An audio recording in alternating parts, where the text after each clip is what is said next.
Is it going to be Jon Snow? Is it going to be Cersei? You know, is it going to be Daenerys? I don't know. I think we might be frustrated in our expectations, but I still hope there will be a female character that will get it, maybe Sansa.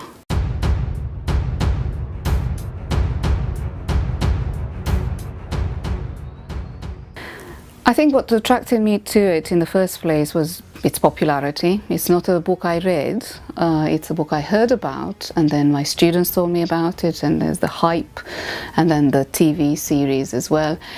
The main thing for me is the fact that it has its origins and certainly, you know, similarities with what we know as the 15th century, the Wars of the Roses, and I am a specialist in that period.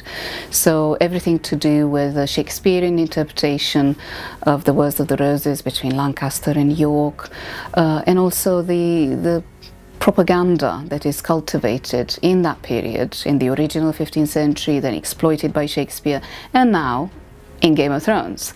The politics, the intrigue, the role of very strong characters, both male and female, costume and drama.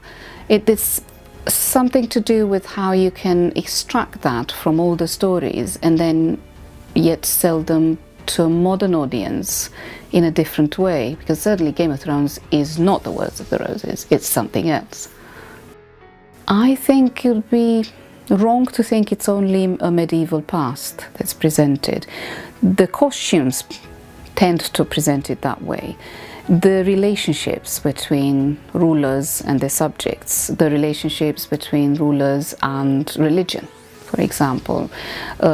Some of them are perhaps simplified too much, but there are lots of very interesting things that, certainly for my purposes, that reflect a medieval reality and reflect our struggles now.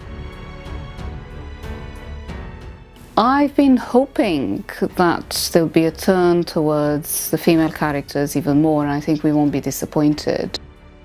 I think it would be a stroke of genius to have not one, but a group of people sort of deciding on a different way to rule society. So really subvert all of our expectations about a male hero, you know, or a female sort of heroine getting it all. Last year I was interviewed by the magazine Time. They did a feature on Game of Thrones being used in university modules, and there aren't that many in the world.